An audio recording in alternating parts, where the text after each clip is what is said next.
I am born to open heaven's gates, to pour forth creation. I create life forms through words beyond imagination. Imagine beauty and truth and love and oneness. I am highness, blessed with a priceless treasure, bridging the gap between the present, past, and the future set of word armies. Communities, I come in peace. Let my words be like kiss on your lips. Let words impregnate you. And byword. My name is Kooky. I'm joined by Slac here and Johanna. Should I call you Johanna or Carissa? Johanna. What are you comfortable with? Okay, Johanna. And okay, Bell again. Marty. Okay, my first question to you guys is, how do people describe you? Oh, they call me the Energizer Bunny, and yeah, that was like high school. Okay. And I think it hasn't faltered, so yeah, I'm an Energizer Bunny. Yeah. It's 24/7. 24/7, yeah. Okay. Like root beer and ice cream and all around 24 hours, yeah. Okay. Yeah. Slac. Me? They just describe me as sweet. Wow! No. Most of the people that are close to me, they would say, I'm nice. But my facade would tell you otherwise. Like, people think that I'm not really the people type of person, or I'm snobbish. Are you an introvert? Maybe ambivert is the right term. Ambivert, Yeah, okay. because I don't choose people, but there would be times that I would just be open to someone, and then there would be times that I would just totally ignore you. Yeah. So it depends. So yeah. Okay. How do people describe you? Well, most of them describe me as intimidating. Okay. Yeah, I agree. And serious, but the truth is I'm really just shy. Okay. So we're all shy here. I'm not sorry. I just have to declare it. Okay. Have you ever experienced hiding in your poetry? Oh yes. So much. Like most of the things that I write are about me, but these are things that I cannot exactly tell straightforward to people, especially my family, my friends. So I write it down, and then when they hear it, that happened. That's you. Like, yeah, it always surprises them. That's cool. What about you? Well, I think it's half and half. Sometimes I hide. Sometimes I declare it. Like, it's really in your face. So it's up to you if you really got it or not. Sometimes you allow yourself to be exposed. Yes. Yeah. Sometimes. For everyone to see. Yeah, sometimes. Sometimes I do hide, quote unquote, in my poetry, because the thing is, it is better off that way. Because if it's poetry, they say, it's intellectual stuff and all that, and it's just being an artist and all that. So nobody will really read or understand you.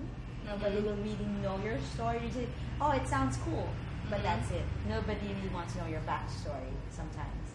Your skin rubbing onto mine, making your scent travel to every inch of me.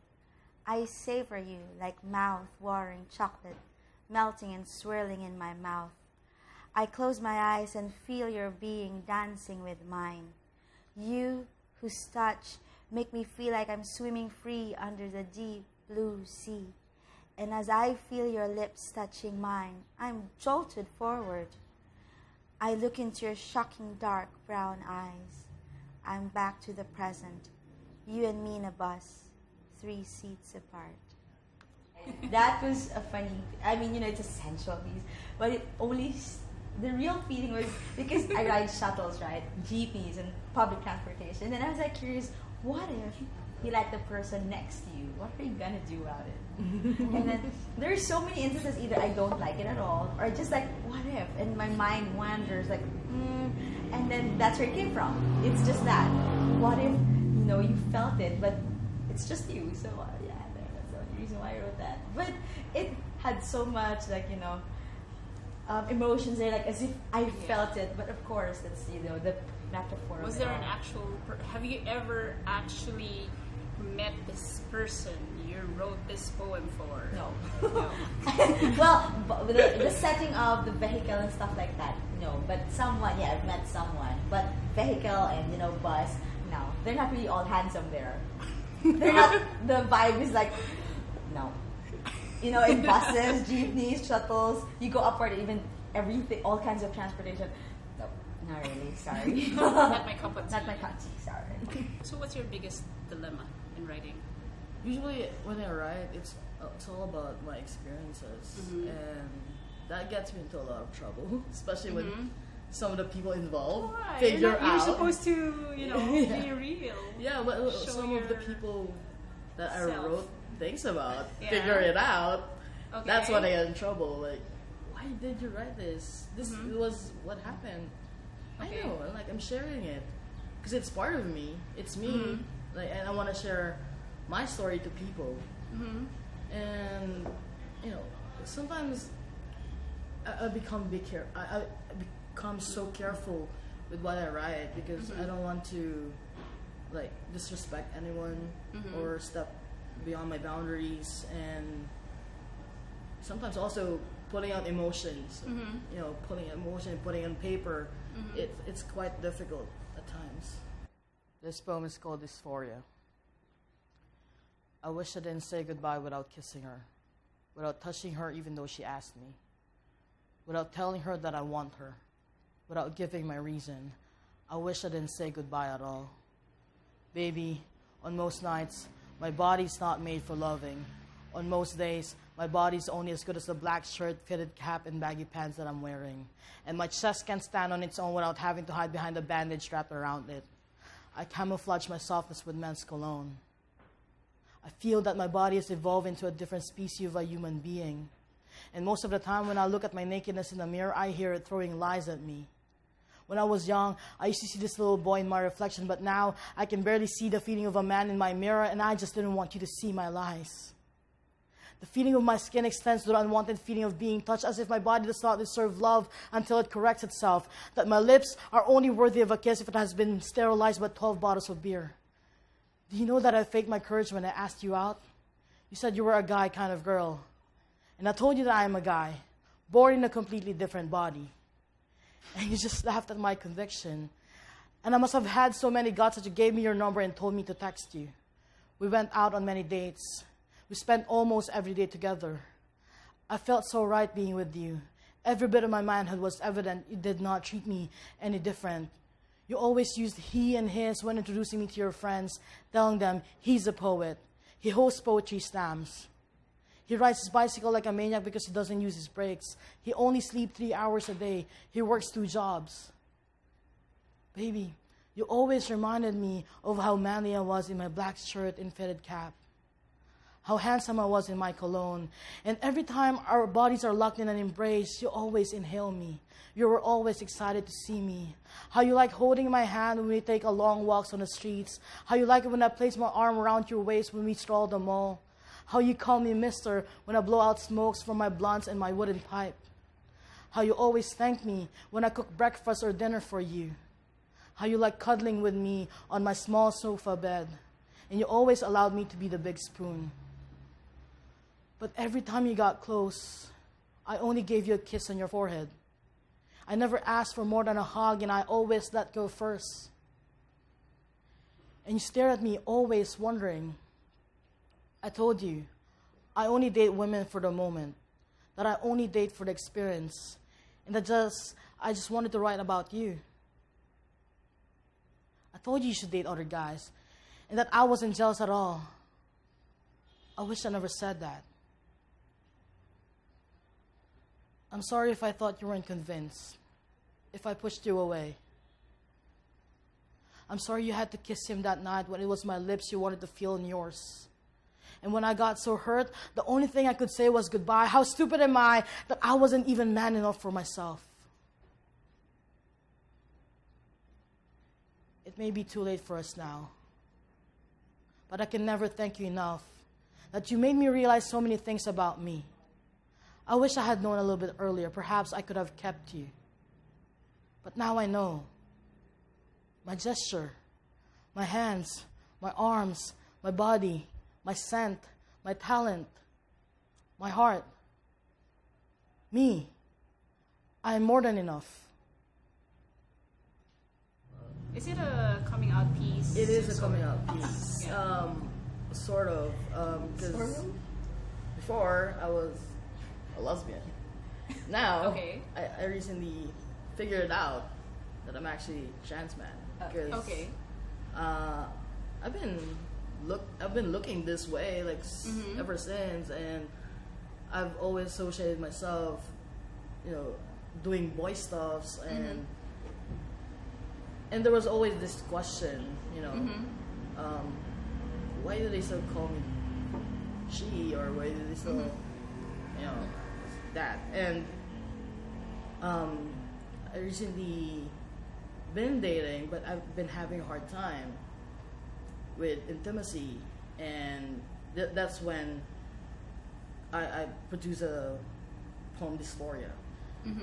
I've written a lot of poems about dysphoria in public setting, and because I have that, you know, when you're using bathrooms and you get stared at, like you're a boy, why you're here, like that. Okay. And Can you tell us the difference first of trans man from being a lesbian? yeah, well, if you think, or if you do believe in yourself that you are a boy, you're a boy born in a completely different body, then you should embrace your gender. Identify Your gender identity is trans man. If Okay. you want to transition, go ahead. I mean, you know, so basically, I'm transgender, female to male, and lesbians are still women who are attracted to women, but they are called cisgenders. Okay. So they still stay in the same body. So yeah, and being trans man, now that I've finally figured it out, I'm also trying to face the problems that I've been having with, you know, with public toilets and Okay. and you know, with my pronouns and even intimacy. So yeah. Okay. You should write about Actually, more of that. Sort of that's the stuff, plan, yeah. actually.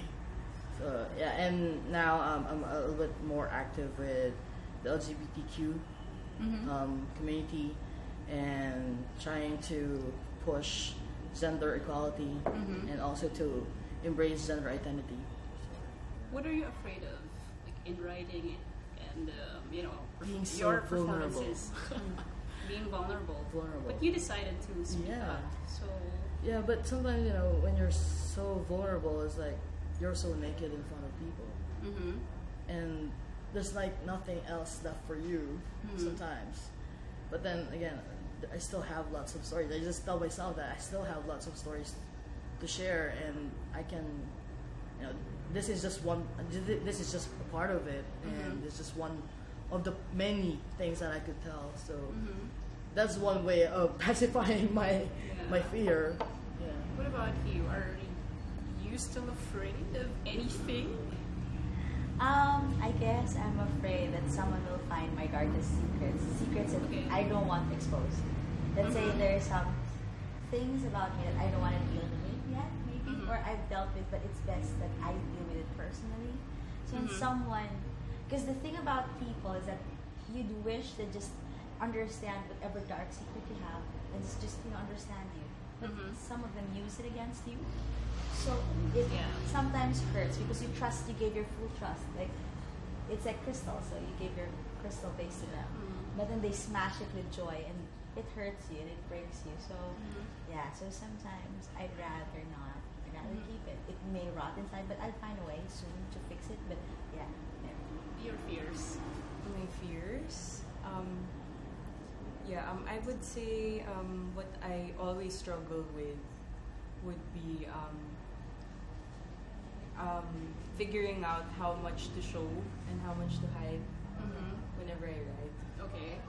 Because and over the years, I think I've become more private and being more selective.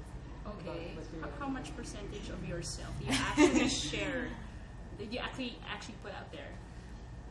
How much percentage? I think 50%? I think it's always whenever I write poems in particular. I think it's always 100%.